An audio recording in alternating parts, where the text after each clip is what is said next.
What's good, MGM fam? What's up? For all you guys who have not subscribed, make sure you go ahead and click that subscribe button. So make sure you guys go ahead and click the bell so that you guys can get notifications when we do post new videos. This is part 3 of our Roommates Never Again story time. If you guys... The finale, because you weren't going to let me say it. So I didn't know you were... Okay. Part 2 and part 1 will be in the description below, so make sure you click it. But without further ado, let's get right to it. We left off with my roommate and this girl in a little debacle. If y'all ain't seen it, y'all can go check it out. But she cheated on the second time. It was very awkward. Very, very awkward because... everybody knew what happened. Yeah, and everybody was just looking at her like... It was told to the world. She messed him over once. Then she messed him over the second time. And it's like, you just not sister-in-law no more. You sister-in-law. You bogus. So I was pretty pissed. And I didn't have nothing to say to her. I wasn't talking to her at all. All right, so our roommate in the middle, my friend. Next time we do story time, y'all, we're going to give them names. Like, not their names, but we're going to give them names so that y'all can follow along with the story. We're not just saying the roommate, this, that, and y'all get confused. But the person in the middle, who's my friend, if you guys don't know who we're talking about, you got to watch part 2 because we're not going through everything again. But she was looking for a job. Things were getting really tight, and... it was just she was struggling a little bit, and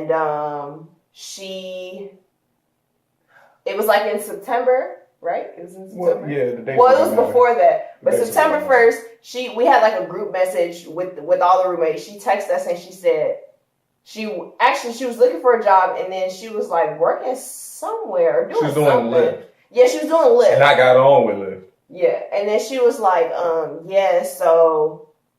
I'm not coming back. She didn't come back that day.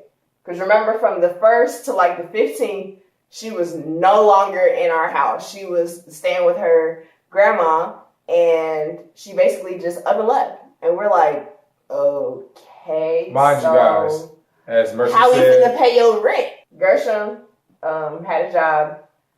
I had a job. Our other roommate had a job, but the girl, the one who cheated, I don't think she had a job at the time. So it was like, dang, so how are we going to pay for your portion? And it was like $300 or something that she was paying.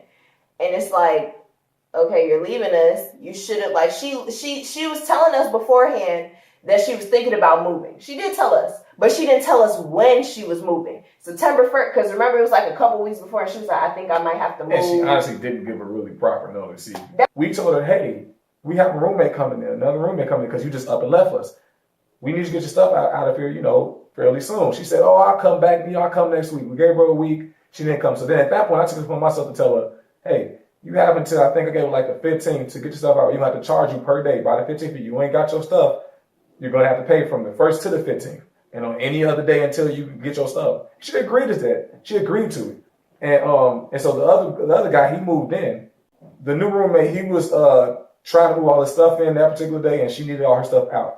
And so what happened was, actually, now I remember, we started moving her stuff into the front while he was moving his stuff in because she was supposed to come get her stuff. That's what it was. So when she came to get her stuff, she had a little attitude already because we were telling her that she needed to pay. So, she brought one of her family members to help her move out.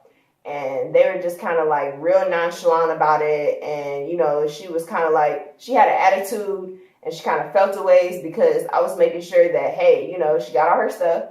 I was asking her, like, hey, do you need any bags? Do you need this? Do you need that? Like, I could have helped them move their stuff out. But I think they had already made the plan that they weren't going to get everything. They were just going to leave whatever there. So when she left, I had texted her and I'm like, hey, I think I told her, like, are you coming back to get the rest of your stuff? And she was like, no, you guys can just toss whatever I left there. She wanted us to clean up after girl, her. You had a whole bed, a chair, a desk. Like it was a lot of stuff there that she left that she was expecting us to take out when it was her stuff. She did us dirty because I guess she felt like we did her dirty when we didn't do her dirty. We gave her an opportunity to get her stuff and she chose not to get her stuff. And then she came over and the reason, remember she didn't have. And what she could have done, I don't mean to cut you off. What she could have done was I think that she was just being lazy because she could have went, dropped that stuff off, and came back and loaded that stuff up in her car. She had a truck.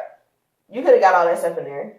She didn't want to deal with it. She had to sit there and carry all the stuff out. We were moving out a lot of her stuff, and it was just like, dang, you could have did this. This was your stuff. So after all that happened, after her friend left, good riddance, moved in, everything was all good, and well, you know how all roommates are. They're always good in the beginning, and then some things happened. Well, when you first moved in, we laid down all the rules. Like, okay, we showed them around. Okay, this is the kitchen. This is this. This is that. All right, so there's no smoking. There's no this, no that. And he's like, all right, cool. You know. So we had like a back porch, and if we ever had any guests come over or anything like that, and like during our parties and stuff, people wanted to do whatever they wanted to do. You did it on the back porch. We didn't allow anybody smoking in the house. So it got to a point where he was like smoking in the house, and it's like you're right in the middle. So if you do smoke in your room, we can smell it. So and his vent went to our bathroom vent. Yes. It kind of was like connected where I guess you could smell it. Yes. So I was using the restroom one time, and oh my God, it was so strong. It was so strong. I don't know if he was like, it smelled like he had smoked a whole blunt in his room by himself. It was that strong. Like, because it's one thing that, okay, let me just take a quick puff because I'm really not supposed to be smoking. I think he was just really in there just like, just going at it. So I'm smelling it. I'm like, dang, Gershom, it smelled like smoke all in our bathroom. And he hated the smell of smoke. So after she told me that she smelled some stuff, you know, I was curious, but I didn't want to be just, you know, going in there like, man, why you smoking? Because at the end of the day, I'm not the one that smelled it. She didn't want to say nothing to him. So I went in there, you know, knocked on his door and said, hey, something about the garbage, right? I just made up some shit. I was like, I don't know what I said. It was just something about the garbage. I remember that much. Taking the garbage out. And then, you know, when he opened that door, boom, that motherfucker hit me. I say, okay. I say what I had to say about the garbage. I walked away. Then I came back and I told Mercy, like, yeah, I do smell that now. Because I ain't smelling in the bathroom. She did. And then, you know, I walked back and I knocked on his door like, hey, man, why I smell like weed in here? And he was like, what are you talking about, bro? What are you talking about? It doesn't smell like anything, man. You're messing up the vibes.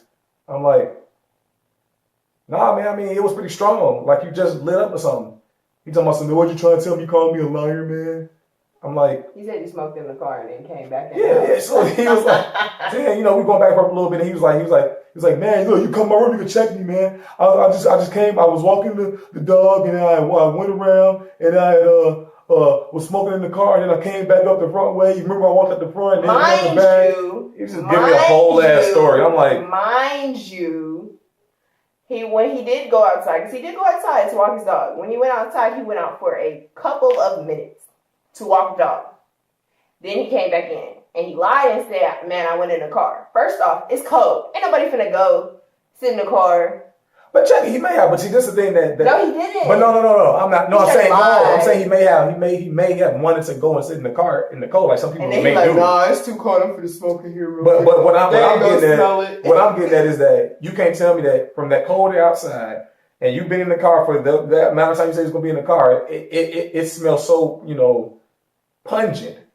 Like you can't tell me that. It's a difference in having the smell on your clothes than having your whole room and our bathroom smell like smoke. I'm like, he thought I was a fool or some shit. So, you know, I let him know, like, man, you can't be smoking in here, man. I don't care, you know, if it's cold outside or whatever. Our landlord used to trip about that. Yeah, he used to come in and he'd be like, man, you can't be smoking in here. And like, we don't, but like, he you know, if he smells it, no matter if it's from downstairs or wherever. Or if we had a party and people didn't want to go all the way out on the back porch and didn't want to smoke because our landlord was our neighbor on the third floor. Like he lived right next to us. Dopest landlord ever though. Yeah, shout out to him. He was cool. But he lived right next to us, and he didn't like that smell because it was seeping to his apartment. No one likes that fucking smell. Nobody wants that smell in their house. So he was like, hey guys, you know, can you guys not smoke? Like, because he would smell it right on the back, and what pisses me off is, not the back patio, but like that doorway right before you go outside. What pissed me off was The fact that I was the main one that the landlord talked to in the house. Came at you. No, he didn't come at me. Not come at you, but he came to you with all the yeah, stuff. He came to me with all the like, hey, this is going on. This is, you know what I'm saying? And what pisses me off is the fact that I'm getting in trouble with somebody else's shit, or I'm getting talked to about something that I don't even fucking do. As usual with our great roommates we've had, that was just. It's like they don't care for rules that you set in place, or like certain things that could possibly get you in trouble or get you kicked out, because mind you, we weren't in a lease at that time.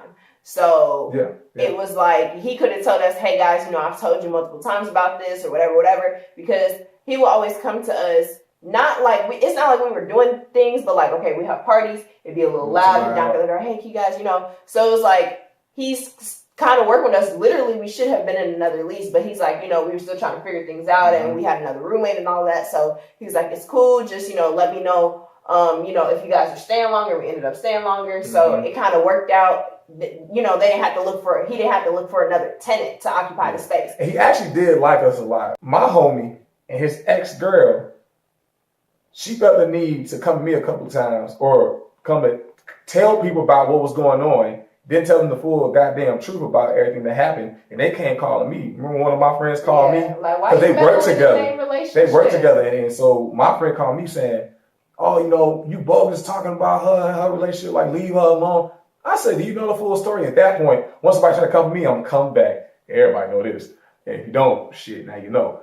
I let my friend know the whole fucking scoop at that point. Because you ain't gonna come to me and tell a lie and think you gonna have my friend try to come at me. And my friend apologized for it. She realized that she didn't tell the full truth. And then that next day, I came for my roommate's ex at that point, and I let her have it, man. But it was funny to me that she always felt like I'm the one that entered their relationship.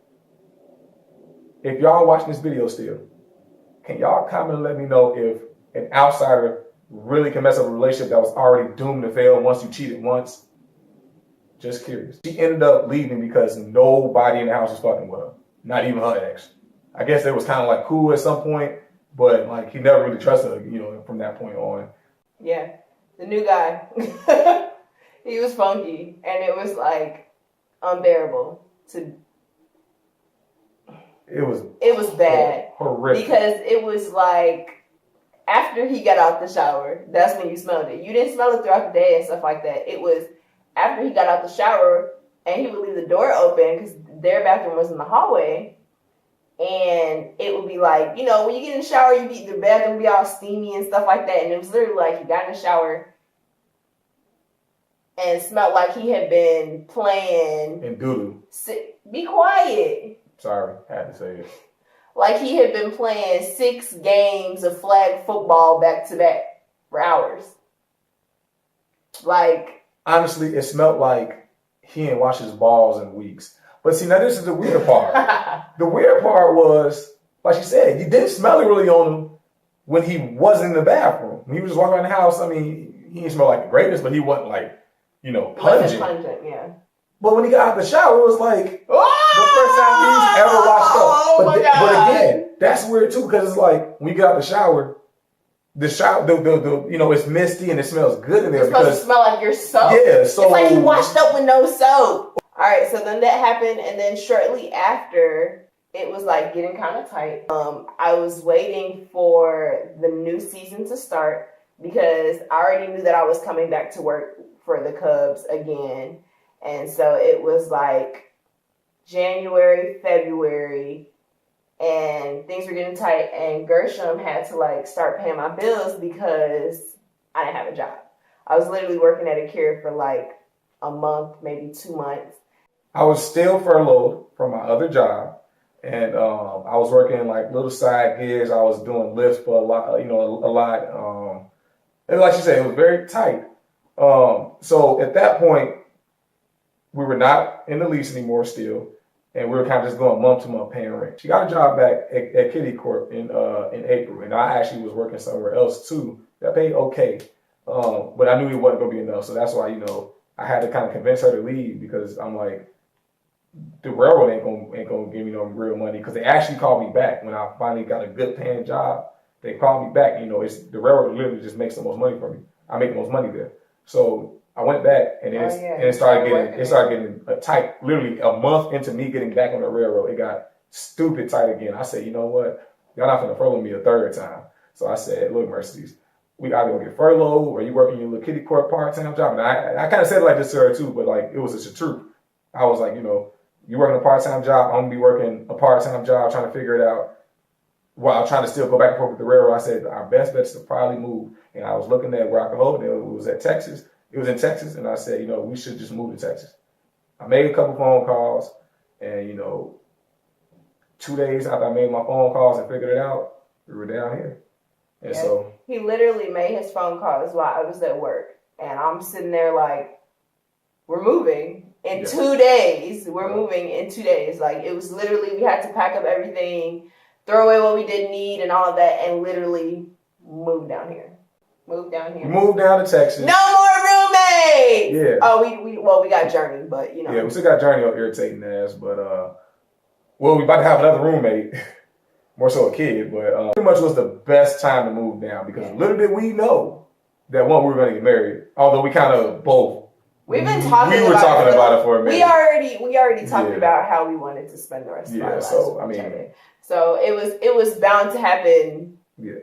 Soon, but then we started our whole lives together down here and started a new venture. So it's like, little did we know. Yeah. There was a little thing baking in the oven. We did not know that. Yeah. Until after we came down here. So it's like it's crazy. It was crazy how it happened, but that's why I guess I just went my gut and came my butt on down here. And also, when we were looking for apartments, we were just gonna get a 1-bedroom. And like, I'm like, no, we need another bedroom because what if we have our friends come down here? She's thinking about friends. And this and that. And then it was like, we had moved in and like, it was perfect because it's like, we actually needed a second bedroom because we need to make that nursery. So it just worked out. I mean, so everything's been working out down here. So I'm happy with the move and I'm happy that we don't have roommates anymore. Yeah. So moral of this story, it was a long one. Moral of the story is if you get roommates, make sure there are people that you know that you've dealt with, that you slept over their house before and you know how they are. Because if you don't, and they're your friends, they're your homies, they're your girlfriends and all that, and you can't deal with them, you're going to end up not being friends with them. Because a few of them I was really not going to fuck with no more. But on that note, other than her, I ain't have roommates ever again. That's a wrap. I'm not your roommate though, I'm your wife.